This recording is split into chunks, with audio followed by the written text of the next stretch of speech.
बिस्मिल्लाहिर्रहमानिर्रहीम। अल्लाहुम्मा सल्ली अला मुहम्मद व आले मुहम्मद। दरबार बीबी पाक दामन हजरत अली की बेटी और मुस्लिम बिन अकील की जोजा बीबी रुकैया सलामुल्लाह अलैहा से मंसूब सदियों पुराना मज़ार है जो पाकिस्तान के शहर लाहौर में वाक़े है।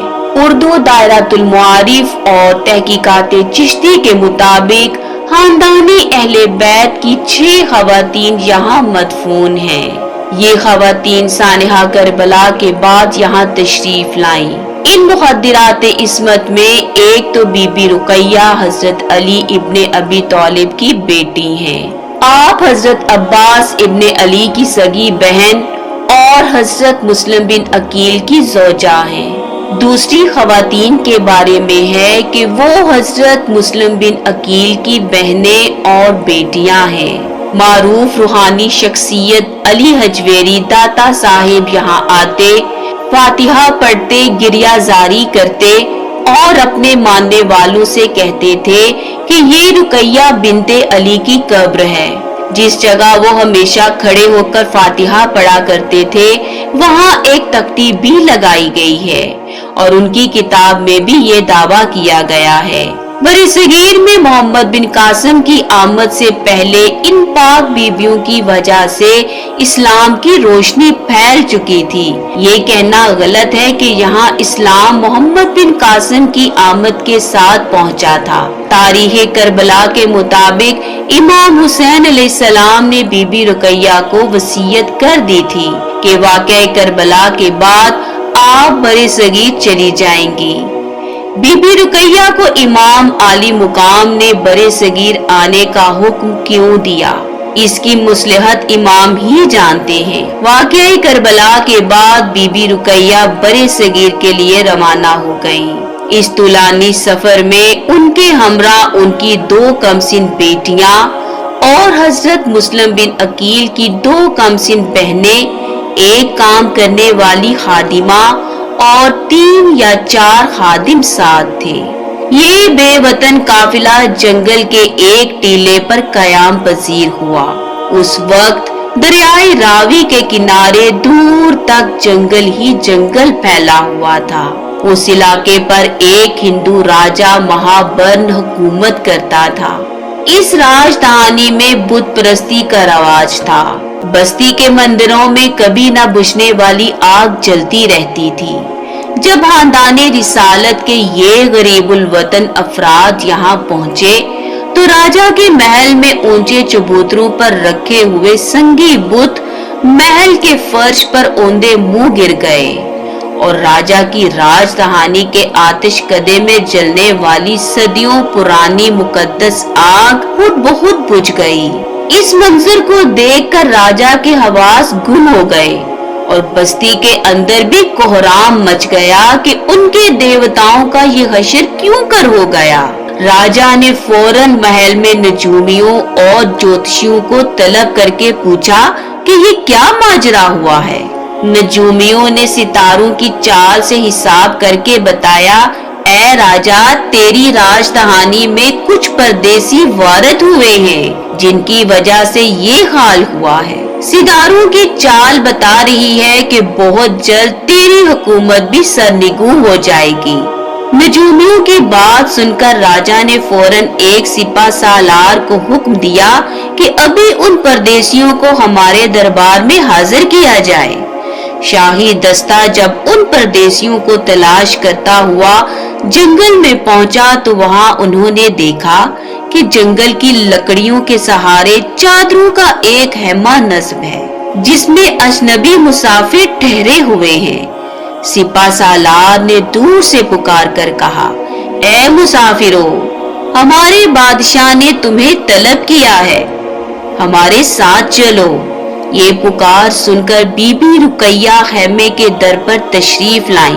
पर्दे के पीछे से उस वक्त की मुरवजा जुबान संस्कृत में जवाब दिया, हम मुसाफिर हैं और किसी को कोई नुकसान नहीं पहुंचाने आए हैं, हमको हमारे हाल पर छोड़ दिया जाए। रहमदिल सिपा सालार इस पाकीज़ा हस्ती का जवाब सुनकर वापस लौट गया और बादशाह से कहा, اے بادشاہ، وہ لوگ یہاں آنے کو تیار نہیں ہیں۔ بادشاہ انکار سن کر غصے میں آ گیا۔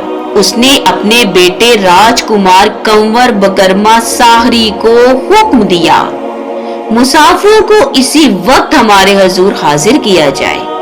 طاقت کے نشے میں چور راجکمار نے خیمے کے در پر آ کر حکم دیا کہ سب مسافر اسی وقت بادشاہ کے دربار میں حاضر ہونے کے لیے خیمے سے باہر آ جائیں۔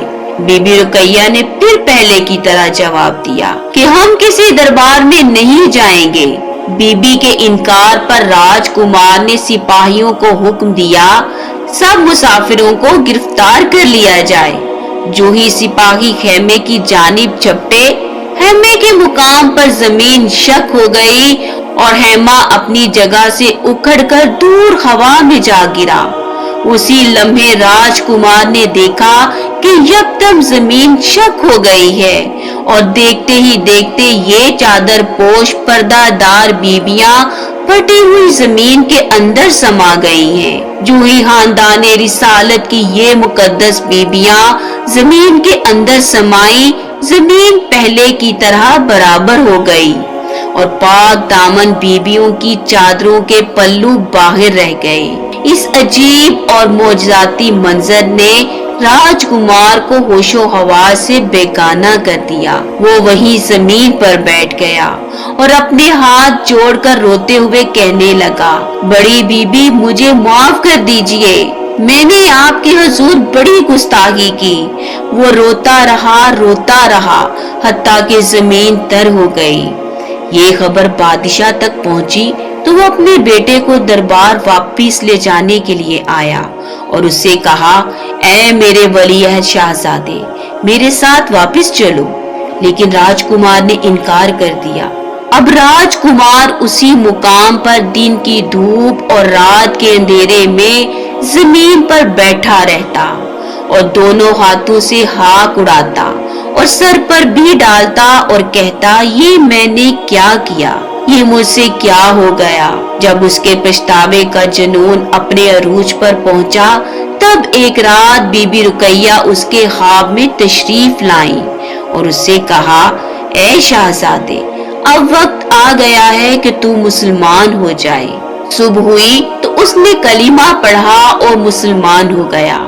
اب اسے بابا عبداللہ خاکی کہا جانے لگا۔ کچھ ہی عرصہ بعد وہاں سے 5000 افراد کا ایک ہندو قبیلہ دوسری جگہ نقل مکانی کرنے کی غرض سے گزرا۔ قبیلے کے سردار کی نظر اس عبادت گزار نوجوان پر پڑی۔ سردار اس نوجوان سے ملا اور نوجوان سے درخواست کی کہ وہ اس کی بیٹی سے شادی کر لے۔ نوجوان نے کہا کہ وہ اپنی بڑی بیوی سے پوچھے بغیر کوئی کام نہیں کرتا، اس لیے اسے بڑی بیوی سے اجازت لینی ہوگی۔ پھر عبداللہ خاکی نے بی بی رقیہ سے شادی کی اجازت طلب کی۔ اجازت ملنے پر شادی ہو گئی۔ صبح ہوئی تو سردار کی بیٹی، جو کہ نہایت مغرور اور بد اخلاق تھی، سب نے دیکھا کہ وہ شہزادے کے قدموں میں بیٹھی ہوئی خدائے رحمان کا ذکر کر رہی ہے۔ یہ معجزہ دیکھ کر 5000 افراد مسلمان ہو گئے۔ آج بھی بی بی پاک دامن کے مزار کی مجاوری اسی راجکمار یعنی بابا عبداللہ خاکی کی اولاد کے پاس ہے۔ لاکھوں زائرین صبح و شام مزار پاک پر آ کر بی بی پاک دامن کے وسیلے سے بارگاہ رب العالمین سے من چاہی مرادیں پاتے ہیں۔ اللہم صلی علی محمد و آل محمد۔